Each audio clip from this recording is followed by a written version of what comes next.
지난 시간에 우리는 유대인의 죄와 심판에 대해서 살펴봤습니다. 오늘은 로마서 2장 9절부터 시작합니다. 9절부터 10절 함께 읽으면서 말씀을 나누도록 하겠습니다. 먼저 9절입니다. 악을 행하는 각 사람의 영에게 환난과 곤고가 있으리니 첫째는 유대인에게요 또한 헬라인에게며. 10절입니다. 선을 행하는 각 사람에게는 영광과 존귀와 평강이 있으리니 첫째는 유대인에게요 또한 헬라인에게로다. 이 바울은 심판을 아주 단순하게 설명합니다. 악을 행하면 악인이고 선을 행하면 의인이라는 것입니다. 그것은 유대인이나 헬라인이나 마찬가지라는 것이죠. 이것은 참으로 놀라운 말씀입니다.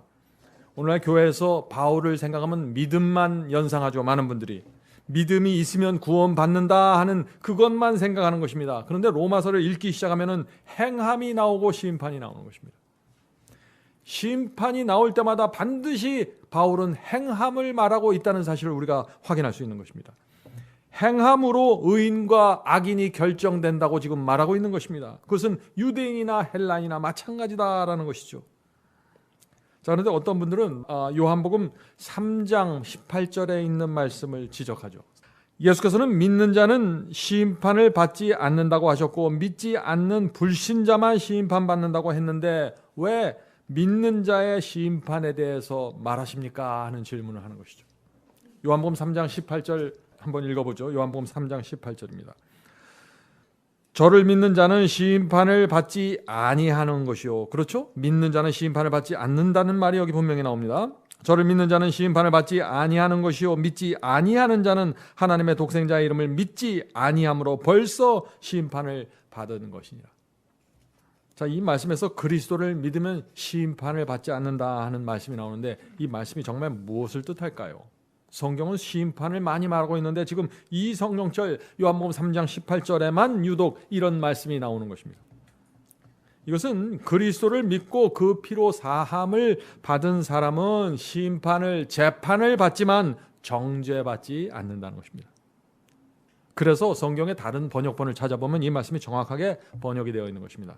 요한복음 3장 18절 앞에서 읽은 그 요한복음 3장 18절을 쉬운 성경으로 읽어보면 이렇게 번역되어 있습니다. 하나님의 아들을 믿는 사람은 유죄 판결을 받지 않는다. 그렇죠? 재판을 받는데 유죄 선고, 유죄 판결을 받지 않는다는 것입니다. 얼마나 분명한 해석입니까? 하나님의 아들을 믿는 사람은 유죄 판결을 받지 않는다. 그러나 그를 믿지 않는 사람은 이미 유죄 판결을 받은 것이다. 그것은 사람이 하나님의 독생자의 이름을 믿지 않았기 때문이다. 성도 여러분, 그러므로 믿는 자와 믿지 않는 자가 모두 심판을 통과하면서 심판 속에서 유죄와 무죄로 판결받게 되는 것입니다. 그래서 바울이 뭐라고 했나요? 모든 사람이 다 심판대 앞에 설 것이라고 말했습니다. 자, 그 말씀이 고린도후서에 있죠. 고린도후서 5장 10절입니다. 고린도후서 5장 10절. 우리가 다, 여기서 다는 모든 사람입니다. everyone입니다. 의인과 악인 모두를 얘기하는 것이죠. 우리가 다 반드시 그리스도 심판대 앞에 드러나 각각 선악간에 그 몸으로 행한 것을 따라 받으려 함이라. 자, 여기서도 심판을 말하면서 또 행함이 나오죠. 항상 성경은 심판을 말할 때는 행함이 나오는 것입니다. 구원을 말할 때는 믿음이 나오죠. 심판을 말할 때는 행함이 나오는 것입니다. 자, 예수께서 심판 날이 있다고 했습니다. 예수님이 좀 더 구체적으로 말씀하셨죠. 마태복음 12장 36절 37절입니다. 마태복음 12장 36절 37절. 사람이 무슨 무익한 말을 하든지 심판 날에 이에 대하여 신문을 받으리니 내 말로 의롭다 함을 받고 내 말로 정죄함을 받으리라. 자, 이 말씀이 무슨 뜻입니까? 심판 날이 있는데 그날에는 우리가 한 말에 대해서 심판받겠다는 것입니다. 우리가 왜 그 말을 했는지, 아무리 친절한 모양으로 해도 우리가 그 말을 한 의도와 이유가 의로워야 한다는 것이죠. 성도 여러분, 조심해야 됩니다. 오늘날 기독교에서 이 복음을 말하면서 심판을 말하지 않는데 그런 복음은 아주 무책임한 복음입니다. 심판이 빠진 복음을 받아들이면요, 하늘 심판에 대해서 완전히 무방비 상태로 살아가게 되는 것입니다. 그래서 오늘날 어떤 얘기들이 많이 나옵니까?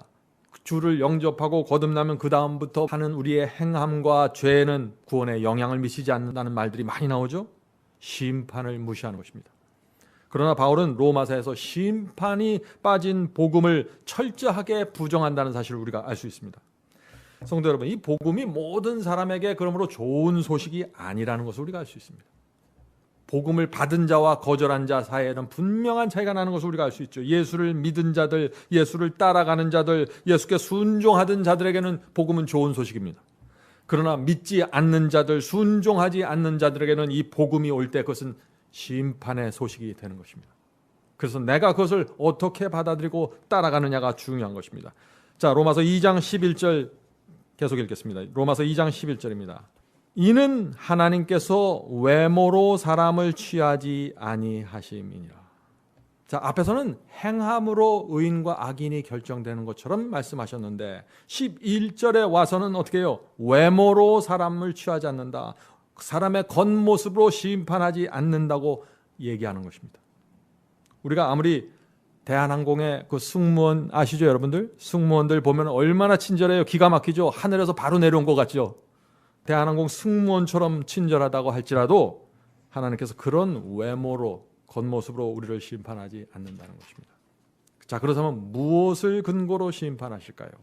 이 행함으로 심판받는데 이 행함이 무엇과 연결된 행함이어야 된다 하는 것입니까? 마음의 중심을 보시면서 심판하시겠다는 것입니다. 마음의 중심에서 나오는 행함을 보시겠다는 것입니다. 겉행위보다 겉모습보다 우리의 마음의 동기와 의도가 중요하다는 것이죠. 무슨 말을 했는가가 중요한 것이 아니라 그 말을 왜 했는가가 중요하다는 것입니다. 그러므로 이 그리스도인은요, 다른 사람의 말 실수에 대해서 문제를 삼으면 안 됩니다. 왜 그때 그 말을 했지 안 했지로 따져보면 안 되는 것이에요. 그 말을 왜 했는지, 무슨 의도로 했는지 그거를 들어봐야 한다는 것입니다. 자, 심판의 기준이 무엇입니까? 심판의 기준. 예수께서는 그래서 이 마음에서 나오는 행함, 이것을 한마디로 요약해서 말씀하셨는데 그것을 열매라고 하신 것입니다. 예수께서는 그들의 열매로 그들을 알지니라고 말씀하셨죠. 자, 생애에서 아름다운 열매가 맺혔는지 나쁜 열매가 맺혔는지로 심판된다는 것입니다. 좁은 길을 걸었는지 넓은 길을 걸었는지 그 행함으로 심판하시겠다는 것입니다. 왜 좁은 길을 걷지 않았는지 그 이유와 동기로 심판하시겠다는 것입니다. 심판은 우리의 믿음의 진실함을, 믿음의 열매를 판단하는 것입니다. 믿음으로 구원받습니다. 그러나 하나님께서 믿음의 열매를 보시겠다는 것입니다. 자, 예수께서 열매로 판단하겠다고 했는데 그 예수님께서 말하는 이 열매가 무엇입니까? 자, 그 말씀이 마태복음 7장에 정확히 나오죠. 마태복음 7장 20절과 21절입니다. 마태복음 7장 20절 21절. 그러므로 그의 열매로 그들을 알리라. 자, 열매로 그들을 알겠다고 지금 말씀하시는 거죠. 근데 이 열매가 무엇이냐 하는 것입니다. 그러므로 그의 열매로 그들을 알리라. 나더러 주여 주여 하는 자마다 천국에 다 들어갈 것이 아니요 다만 하늘에 계신 내 아버지의 뜻대로 행하는 자라야 들어가리라. 자, 그러므로 열매가 무엇입니까? 여기서 열매는 하나님의 뜻대로 행하는 순종입니다. 주여 주여 입으로 말하는 그 행함이 아니라 하나님의 뜻대로 행하는 행함을 말하는 것입니다. 말씀에 대한 순종이죠. 이것이 심판의 중요한 기준이 된다는 것입니다. 자, 그렇다면은 이 복음을 받고 믿음을 갖고 열매가 있는가 없는가로 판단하는 건 이해가 되는데, 그렇다면은 예수님도 모르고 하나님도 모르고 말씀도 모르고 성령님도 모르는 그런 이방인들, 그런 사람들은 하나님께서 어떻게 심판하실까요? 그들에게는 어떤 열매를 요구하실까요? 오늘 이 질문에 대해서 우리가 살펴봐야 되는데, 이 문제는 하나님의 구원과 심판이 어떻게 이루어지는지, 전 세계적으로 어떻게 이루어지는가를 이해하는 데 있어서 아주 핵심적인 문제가 되는 것입니다. 자, 12절 보겠습니다. 12절. 무릇 율법 없이 범죄한 자는, 자, 율법 없는 자는, 율법 없이 범죄하는 자는 누구예요? 이게 이방인들이죠. 율법을 모르는 자들이 범죄하는 것을 말하는 것입니다. 무릇 율법 없이 범죄한 자는 또한 율법 없이 망하고, 무릇 율법 있고 범죄한 자는 율법으로 말미암아 심판을 받으리라. 자, 이 말씀이 무슨 뜻입니까? 율법이 없던 시대나 고구려 시대나 삼국 시대나 이 율법이 없던 시대나 율법이 있던 시대나 모두 심판받는다는 것입니다. 다시 말해서 이순신 장군처럼 조선시대에 살았던 사람들도 심판받는다는 것입니다. 자, 이렇게 하면은 참 불공평하게 느껴지죠? 어떻게 하나님도 모르고 말씀도 모르고 율법도 모르는데 심판을 받습니까? 너무 억울한 거 아닙니까? 그 사람들은 율법을 다 범할 수밖에 없는 상황인데 이런 생각을 하게 되는 것이죠. 자, 바울의 말씀을 우리가 좀 들어봐야 합니다. 바울은 로마서 7장에서 율법이 있어야만 죄가 성립된다고 말하죠.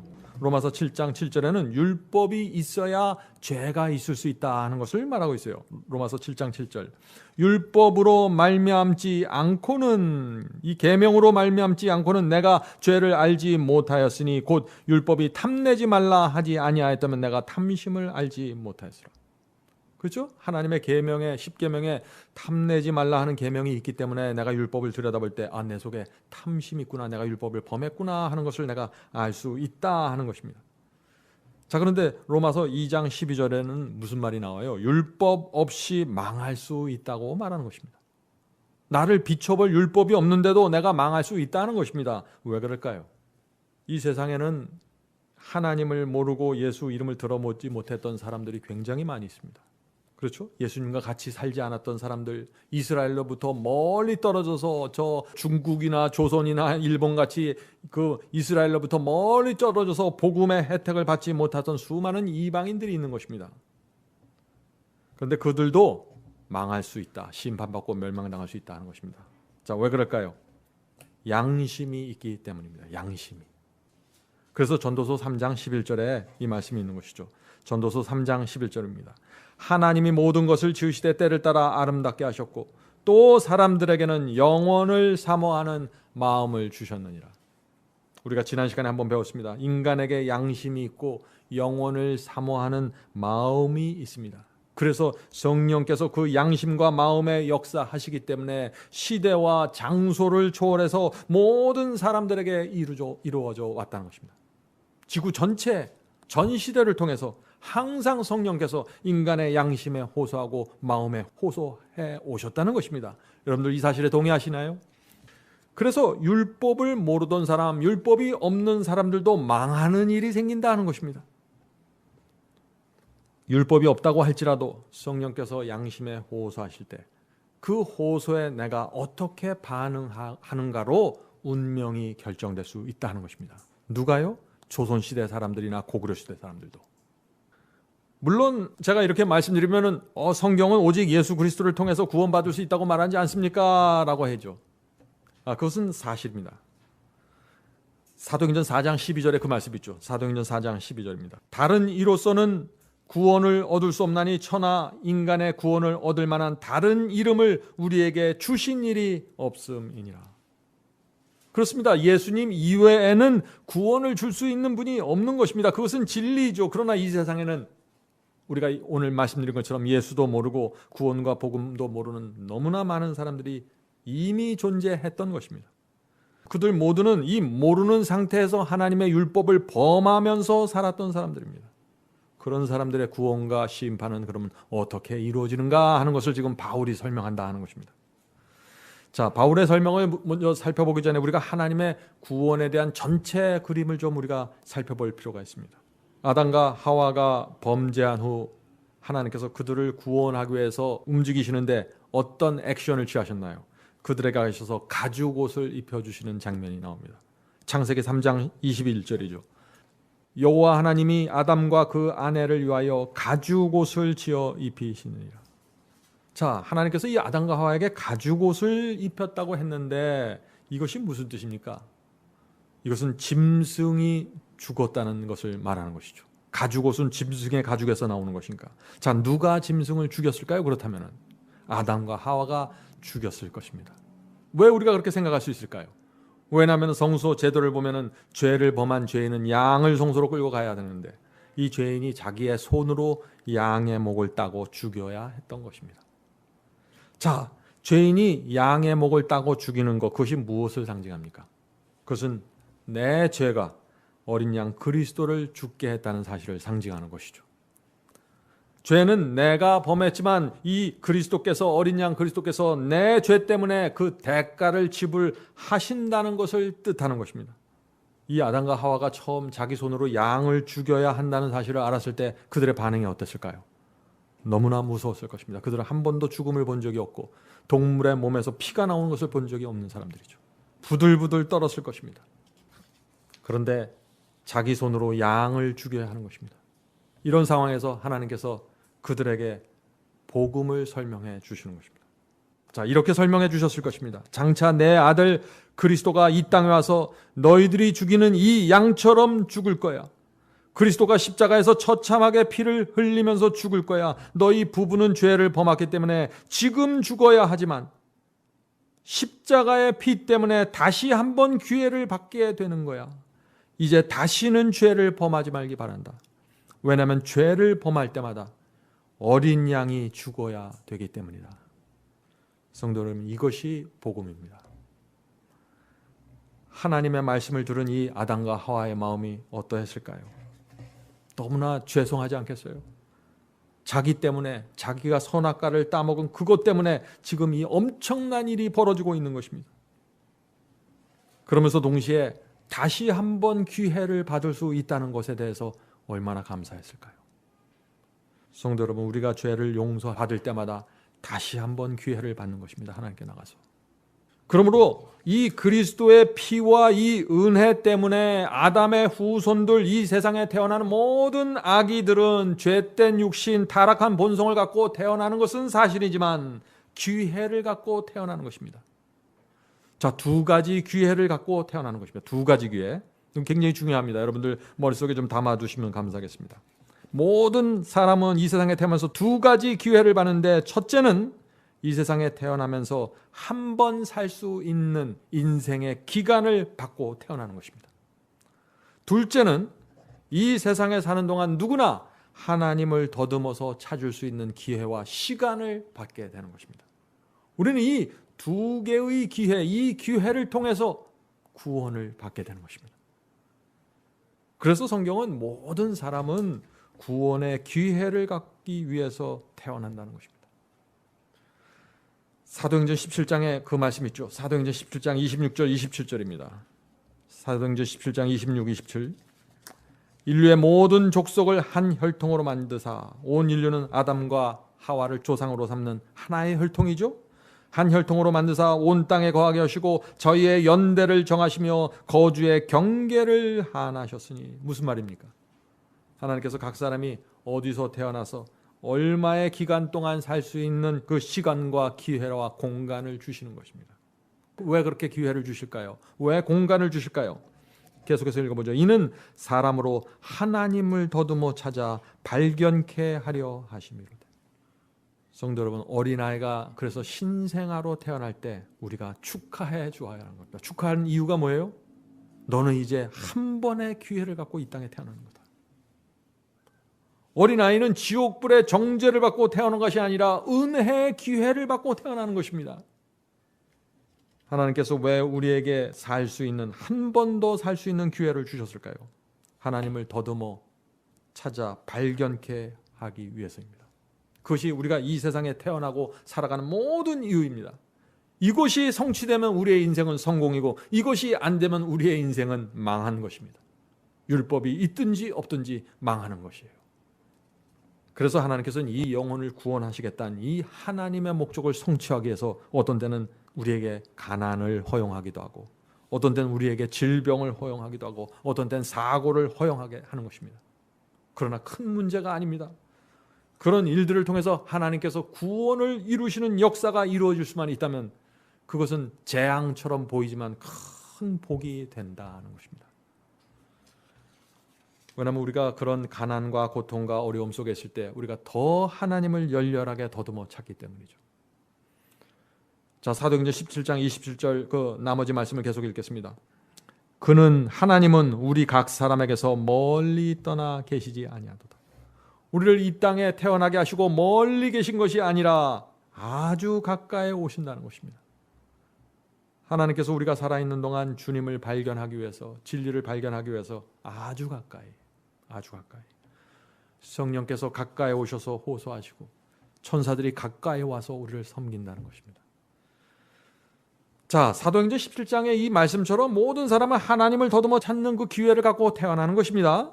자, 그렇다면은 다시 질문드립니다. 이순신 장군처럼 하나님과 성경을 모르는 그런 사람들은 어떻게 될까요? 하는 질문이죠. 그들이 예수를 모른다는 이유 하나 때문에 멸망당한다면 이순신 장군처럼 그렇게 우리가 전기를 읽으면 굉장히 의로운 삶을 사셨죠? 그런 분들까지 다 멸망당하게 된다면 너무나 억울하지 않을까 하는 질문입니다. 사도행전은 그 질문에 대해서 이렇게 대답을 합니다. 사도행전 17장 30절.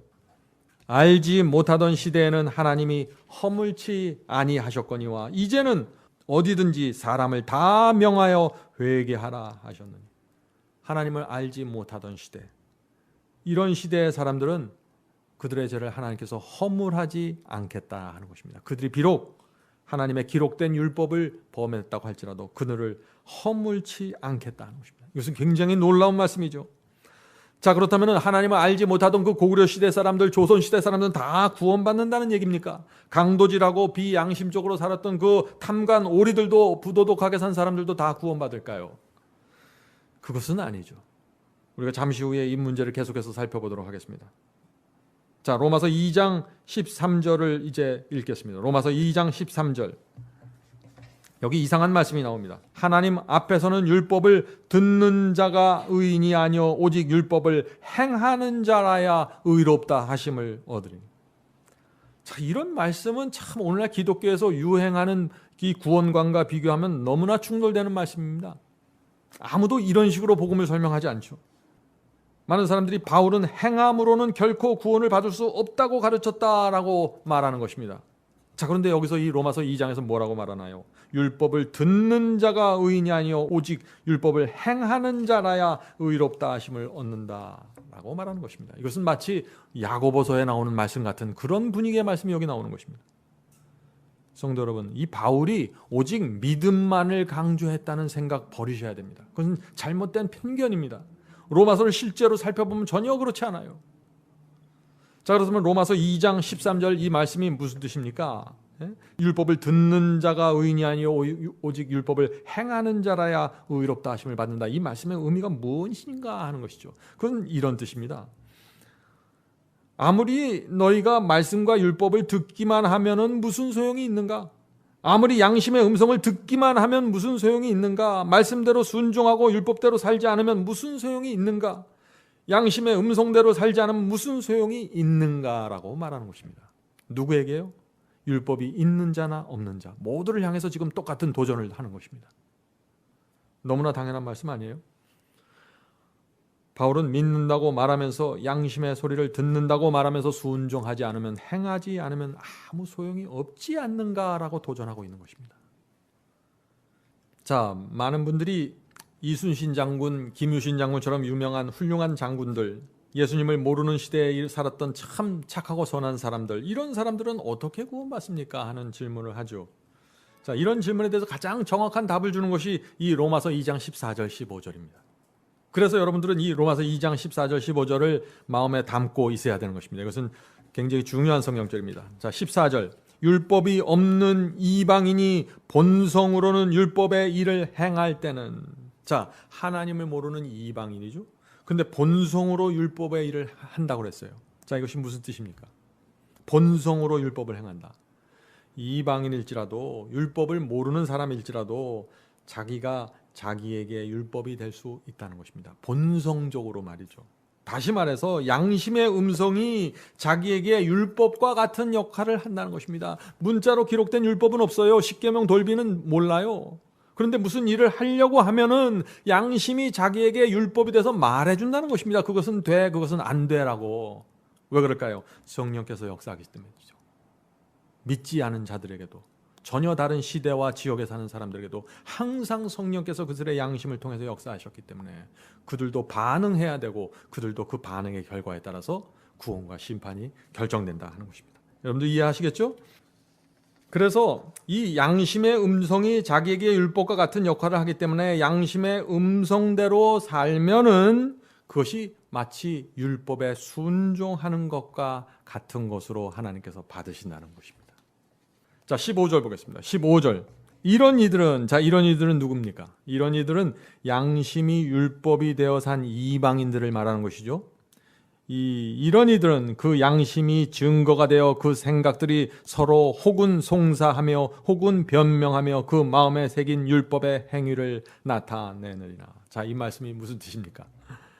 하나님을 모르는 이방인들은 양심에서 올라오는 생각들이 머릿속에서 서로 논쟁하고 다투게 되는데, 그런 마음의 투쟁에서 선한 음성, 양심의 음성을 붙잡는 것이 하나님께 순종하는 것과 같다는 것입니다. 그래서 이 조선시대도 율법을 몰랐지만 양심의 음성은 존재했기 때문에, 성령의 역사는 항상 존재했기 때문에 성령께서 그들의 양심 속에 말씀하실 때 그들이 그것을 받아들이거나 거절하는 선택을 할 수밖에 없게 된다는 것입니다. 그것에 따라서 심판과 구원이 결정된다는 것입니다. 이것이 바울이 로마서 2장에서 말하고 있는 아주 중요한 메시지입니다. 성도 여러분, 그러므로 지금 교회를 다니고 하나님을 믿는 사람들과 옛날에 살았거나 아니면 전혀 다른 지역에 살아서 전혀 이 복음을 듣지 못했던 모든 사람들이 똑같이 심판으로 돌아가게 되는데, 율법을 아는 사람은 율법에 의해서 심판을 받게 되고, 율법을 모르던 이방인들은 율법은 없지만 양심에서 말씀하시는 성령의 음성에 의해서 그들의 심판과 구원이 결정된다는 것입니다. 그래서 구원과 심판은 아주 전 세계적으로 전 시대에 걸쳐서 아주 공정하고 정확하게 이루어질 수밖에 없다는 것입니다. 여러분들 동의하십니까? 자, Life of Jesus 638페이지에는 좀 글을 제가 읽어드리겠습니다. 이 글은 우리가 지금 배웠던 이 로마서 2장 14절과 15절을 아주 정확하게 잘 설명해주고 있습니다. 하나님의 진리를 완전히 이해하지 못한 것이 자신의 잘못이 아닐 경우에, 자, 조선시대에 태어난 분들 자신의 잘못이 아니죠. 그런 분들을 말하는 것입니다. 자신의 잘못이 아닐 경우에 그런 자들은 그들이 받은 빚에 대한 그들의 반응에 따라서, 양심의 반응에 따라서, 성령의 호소에 대한 반응에 따라서 심판을 받을 것이다. 십계명을 범하고 심지어 우상 숭배하던 사람들까지도 구원을 받아서 하늘나라에 있게 될 것이다. 우상 숭배를 했지만 몰라서 우상을 숭배했던 사람들, 그러나 자기의 양심 속에서 속삭이는 하나님의 음성에 충실했던 사람들, 이런 사람들을 하늘에 간다는 것입니다. 자, 율법이 없던 그 시대의 사람들이 어떻게 구원받을까요? 자, 계속해서 읽어보죠. 이 구원받은 이방인들은 전혀 알지도 못했던 성령의 인도하심과 배우지 못했던 그리스도의 인도하심에 대하여 양심으로 응답한 자들이다. 비록 이방인들 가운데 일지라도 친절한 정신을 품고 있는 자들이 있으며 생명의 말씀을 듣기 전에라도 저들은 선교인들을 도와주었으며 저희 자신의 위협을 무릅쓰고 그들을 섬긴 자들이 있다. 그렇죠. 과거에 선교사들이 조선에 처음 들어왔을 때 어떻게 했어요? 친절한 정신을 갖고 그들을 돕고 섬겼던 사람들이 있었습니다. 하나님이 누군지 정확하게 몰랐지만 단순히 본성적으로 성령께서 역사하시는 그 음성과 감화력으로 움직였던 사람들이죠. 계속해서 읽겠습니다. 이방인 가운데 하나님을 모르고 섬긴 자들, 즉 인간의 도움을 통하여 한 번도 진리의 빛을 받지 못한 자들일지라도 오히려 멸망을 당하지 않을 것이다. 저들은 기록된 하나님의 율법을 알지 못했으나 자연계를 통해서 저들에게 말씀하시는 하나님의 음성을 들었고 율법이 요구하는 선한 일을 행하였다. 우리가 지난 시간에 로마서 1장에서 배웠죠. 하나님께서 우리 마음에 하나님을 알 만한 것들을 주셨다고 했습니다.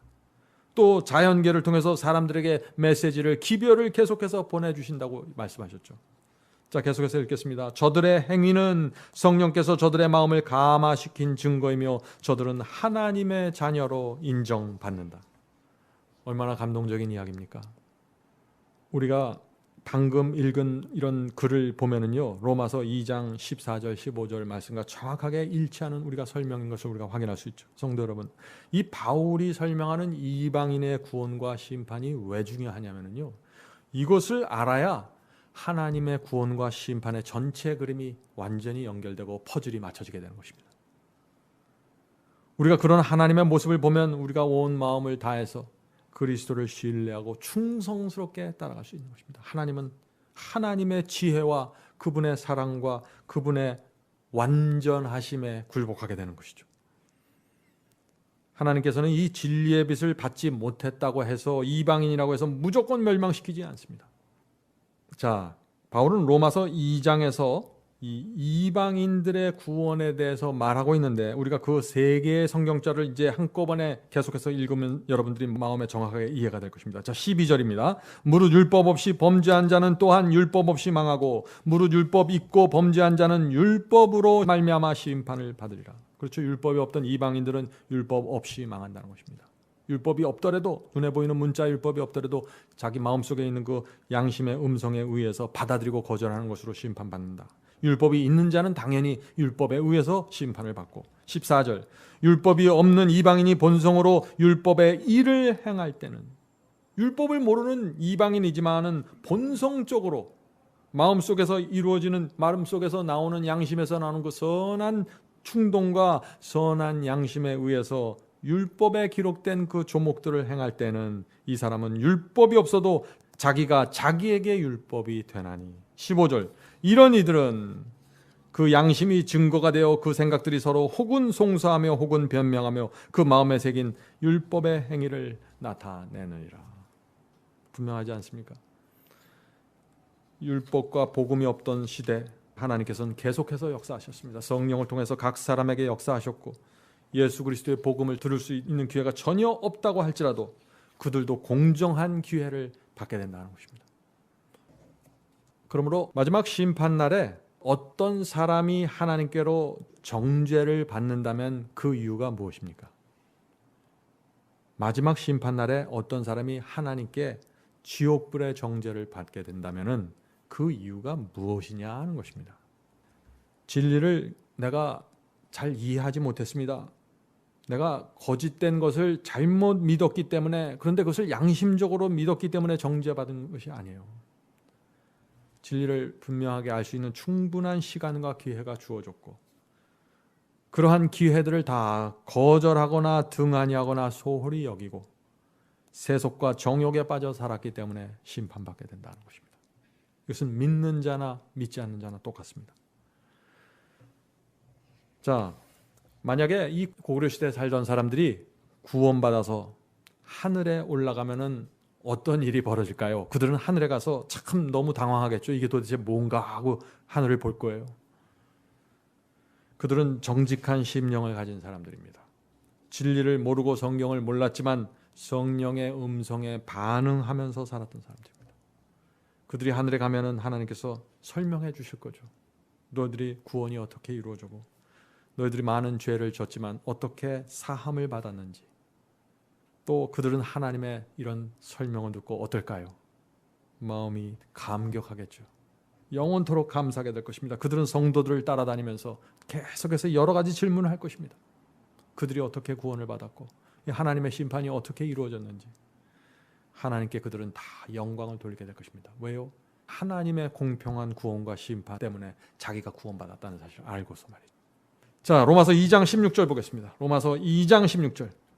곧 내 복음에 이른 바와 같이 하나님이 예수 그리스도로 말미암아 사람들의 은밀한 것을 심판하시는 그날이라. 자, 바울은 다시 여기서 심판에 대해서 말하고 있죠.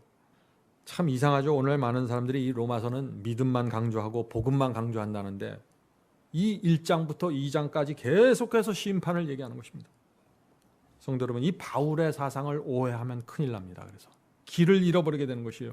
로마서 2장은 정죄와 심판의 장입니다. 1절에서 남을 판단하는 사람이 정죄받는다고 했고 9절에서 선을 행하지 않으면 정죄받는다고 했고 13절에서 율법을 듣기만 하고 행하지 않는 사람은 정죄받는다고 했고 15절에서 양심의 음성에 올바로 반응하지 않으면 하나님의 정죄를 받는다고 했습니다. 로마서 2장은 심판과 정죄의 장입니다. 자, 그러면 17절부터 어떤 말씀이 나올까요? 17절부터 바울은 유대인들을 크게 또 다시 책망하기 시작합니다. 앞에서 이방인들이 구원받을 수 있다 그랬어요. 이방인이라고 할지라도, 복음을 모르는 사람들이라고 할지라도 그들이 양심을 통해서 성령의 음성에 올바로 반응하면 그들마저도 구원받을 수 있는데 너희 유대인들은 도대체 뭐냐 하는 그 얘기가 17절부터 나오는 것입니다. 너희들은 모든 빚을 받았는데 자, 17절 보죠. 로마서 2장 17절. 유대인이라 칭하는 내가 율법을 의지하며 하나님을 자랑하며. 자, 유대인들은 율법을 갖고 있었죠. 하나님을 자랑할 만했습니다. 이들 외에는 없었어요. 이 지구 전체의 유대인들 외에는 이 율법을 가진 사람들이 없었어요. 하나님의 뜻을 아는 사람들이 없었습니다. 정말 자랑할 만하죠. 문제가 없는 것입니다. 자, 18절 보겠습니다. 율법의 교훈을 받아 하나님의 뜻을 알고 지극히 선한 것을 좋게 여기며. 자, 율법의 교훈을 알았습니다. 하나님의 뜻을 알았어요. 여기서부터 유대인의 자부심이 생기는 것이죠. 우리는 너희와 다르다는 분명한 자부심이 있었습니다. 그럴 만하죠. 그래서 그들은 구약 시대의 남은 무리로 살았던 것입니다. 하나님께서 이 지구에 남은 무리를 주셨는데 유대인들을 두신 것이에요. 그건 하나님의 선택이었습니다. 그래서 이 하나님께서 이 빛을 가지고 있던 율법을 가지고 있던 유대인들에게 사명을 주시는 것입니다. 빛만 주시는 게 아니라 사명까지 주시는 것이에요. 성도 여러분, 빛을 받으셨습니까? 여러분 함께 사명을 받는 것입니다. 자, 어떤 사명을 유대인들에게 주었을까요? 이방인들을 빛으로 인도하는 사명이죠. 자, 그래서 19절에 그 말씀이 나오는 것입니다. 19절. 내가 유대인이죠. 내가 율법에 있는 지식과 진리의 규모를 가진 자로서. 자, 이 유대인들은 율법이 뭔지 알고 진리를 정말 큰 스케일을 갖고 이해하던 사람들이었습니다. 율법에 있는 지식과 진리의 규모를 가진 자로서 소경의 길을 인도하는 자요. 자, 여기서 소경이 누굽니까? 여기서 소경은 이방인을 말하는 것입니다. 소경을 인도한다는 것은 그러므로 이방인을 인도하는 것이에요. 소경의 길을 인도하는 자여 어둠에 있는 자의 빛이요. 자, 어둠에 있는 자들 이방인들에게 빛이 되었다는 것이에요. 누가요? 유대인들이 말이죠. 그것이 유대인의 사명이었어요. 나가서 빛을 전하라. 20절 읽겠습니다. 어리석은 자의 훈도요 어린아이의 선생이라고 스스로 믿으니. 자, 유대인들은 스스로 믿었습니다. 이방인들은 어리석고 어린아이 같다고, 유치한 아이들이라고, 우리는 선생이라고, 우리는 세계 지구 전체를 끌고 가는 선생이라고, 지구 전체에서 진리를 알고 있는 사람들은 우리밖에 없다고, 나머지는 다 유치한 아이들이고 어리석은 자들이고 어린아이 같은 자들이라. 이게 유대인들의 사상이에요. 그럴만합니다. 그럴만해요. 구약 성경을 다 갖고 있었으니까요. 모든 것을 다 갖고 있어요. 성소 제도부터 수많은 선지자들이 있었고 모든 빛을 갖고 있었습니다. 자, 그런데 21절부터 이 바울이 유대인들의 치명적인 죄를 지적합니다. 어떤 죄를 지적할까요? 21절입니다. 그러면 다른 사람들을 가르치는 내가 내 자신을 가르치지 아니하느냐? 도둑질 말라 반포하는 내가 도적질을 하느냐? 강력한 책망이죠. 바울은 지금 이렇게 책망하는 거예요. 내가 밝은 빛을 가졌지?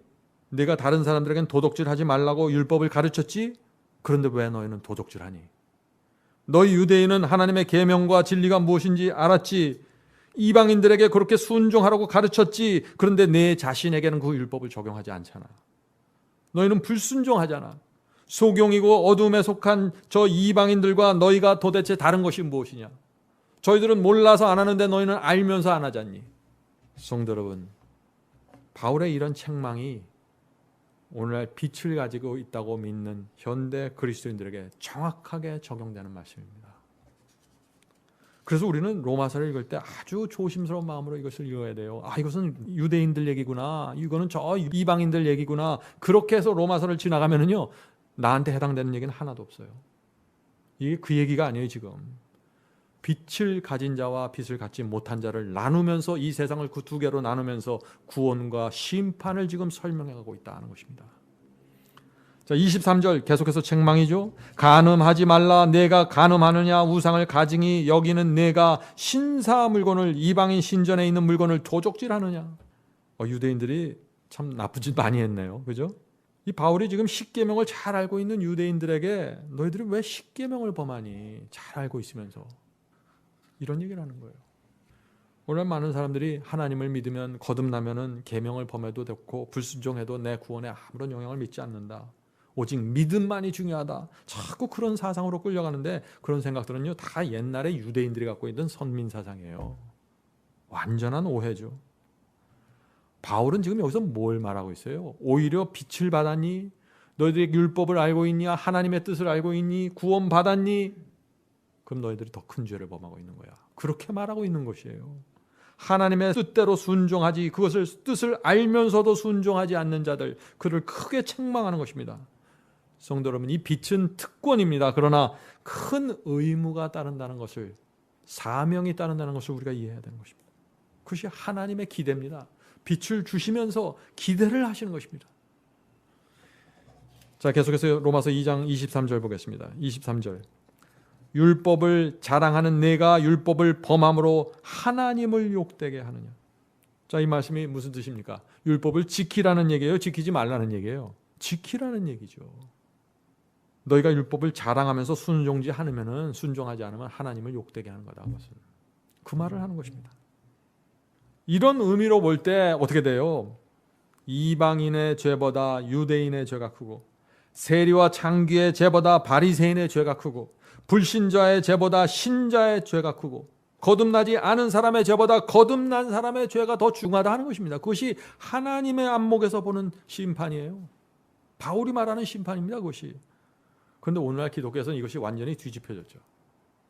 하나님을 믿는 자들에게는 믿기 때문에 심판을 통과하게 되고, 거듭난 자에게는 거듭나기 때문에 죄가 되지 않고, 참 얼마나 이상한 시대에 우리가 살고 있는지 모르겠습니다. 알면서 죄를 범하는 것이 그만큼 중요하다는 것입니다. 알면서 죄를 범하기 때문에. 자, 24절, 로마서 2장 24절입니다. 기록된 바와 같이 하나님의 이름이 너희로 인하여 이방인 중에서 모독을 받는도다. 25절, 네가 율법을 행한즉 할례가 유익하나 만일 율법을 범한즉 네 할례가 무할례가 되었느니라.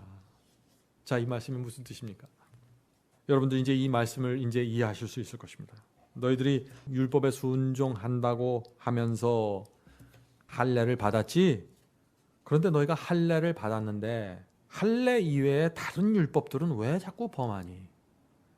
순종하기 위해서 할례를 받았다고 말하는데 왜 다른 율법들, 거짓말하지 말라, 도둑질하지 말라, 간음하지 말라 하는 이 율법들은 자꾸 범하느냐 하는 것입니다. 그렇게 되면 할례가 무슨 소용이 있냐 하는 것이죠. 지금 아무 의미가 없다는 얘기입니다. 이 유대인들은 할례를 어떻게 생각했냐면 이 할례를 하나님께 큰 호의를 받아내는 수단이라고 생각했어요. 그래서 할례를 받으면 구원이 개런티되는 거로. 그래서 유대인들은 열심히 할례를 받았습니다. 그런데 그들은 할례는 받았는데 마음은 돈을 사랑했고 세상을 사랑했어요. 할례는 받았는데 성령의 호소를 무시했습니다. 할례는 받았는데 하나님의 말씀과 뜻에 순종하지 않았어요. 그래서 바울이 이 25절에서 이렇게 말하는 것입니다. 만일 율법을 범한즉 네 할례가 무할례가 되었느니라.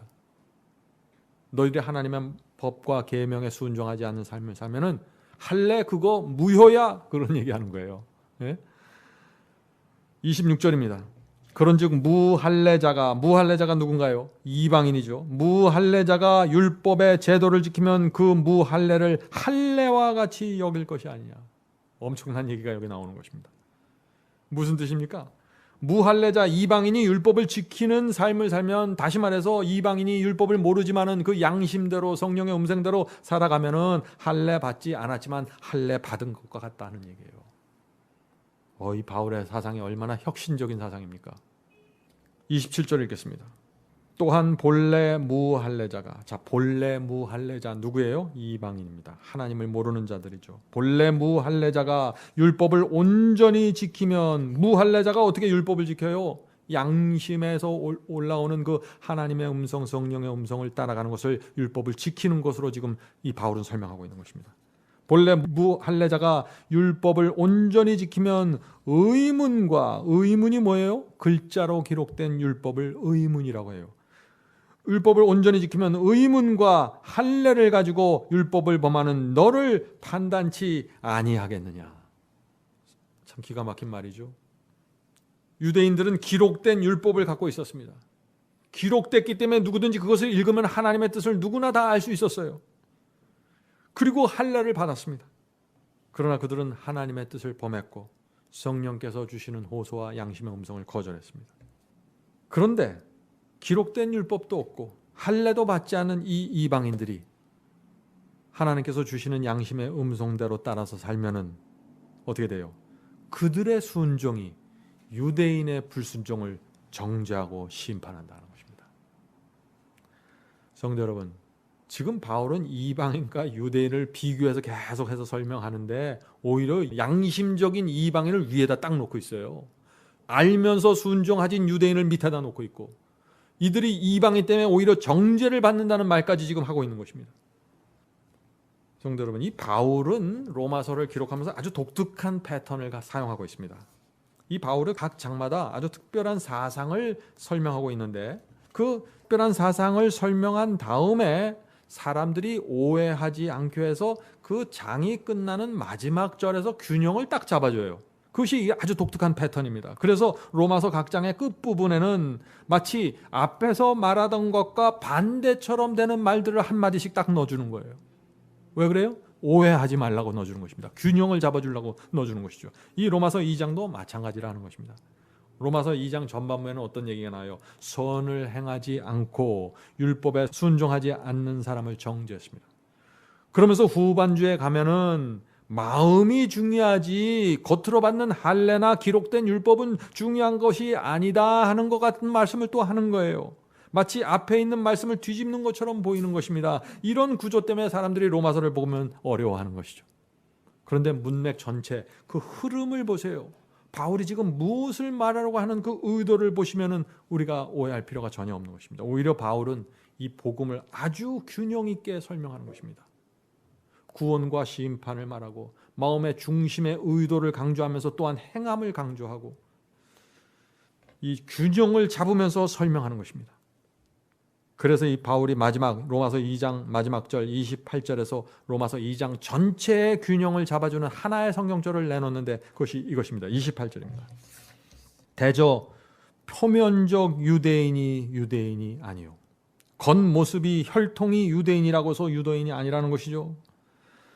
대저 표면적 유대인이 아니요 표면적 육신의 할례가 아니라 오직 이면적 유대인이며. 자, 이 말씀은 무슨 뜻일까요? 이 말씀은 다음 시간에 계속하도록 하겠습니다.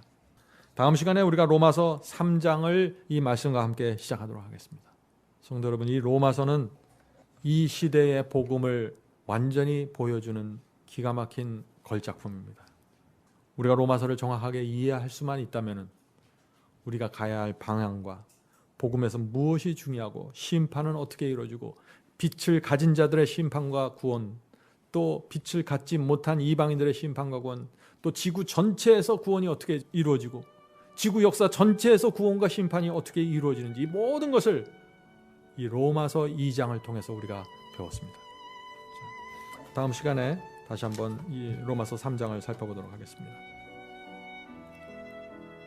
하늘에 계신 저희들의 아버지, 이 세상이 시작하면서부터 성령을 통해서 각 영혼들의 양심과 마음에 호소하셨고, 또 시대가 지나면서 율법을 나눠주셨고 하나님의 뜻을 보여주셨고, 한 백성 남은 무리를 택하서 그들에게 놀라운 빛과 진리를 퍼부어 주셨고, 그들을 통해서 온 세상에 복음을 전파하고자 했던 하나님의 기대를 저희가 배웠습니다. 그러나 그것이 인간의 무책임함과 인간의 게으름과 이기심 때문에 참 허지로 돌아가는 그 모습을 또 저희가 보게 됩니다. 그리고 역사가 흘러서 이제 저희가 이 자리에 섰습니다. 하나님께서 저희를 또 다시 불러주셨고 진리를 주셨고 하나님의 남은 무리로 불러주시고 계십니다. 이제 저희가 어떻게 해야 될까요? 하늘에 계신 아버지, 저희가 부족하지만 성령으로 하나님의 은혜로 저희를 이끌어 주시고 도와주시옵소서. 저희가 받은 빛대로 살 수 있도록 저희의 마음을 감동시켜 주시고, 이 세상으로부터 돌아서서 하늘을 바라보면서 살 수 있도록 도와주시옵소서. 하나님의 도우심이 없으면 저희는 참 소망이 없습니다. 하나님의 불쌍히 여기심이 없으면 저희는 무너질 수밖에 없습니다. 주여 도와주시고 빛으로 하늘로 인도해 주시옵소서. 저희가 교만할 때 책망해 주시고 저희의 목이 곧은 목을 꺾어서 주 앞에 굴복시켜 주시옵소서. 그것이 저희를 살리는 길임을 저희가 믿사오니 주님의 선하신 인도하심을 믿고 따라갈 수 있도록 하여 주시옵소서. 이 모든 말씀 예수님의 이름으로 간절히 기도드립니다.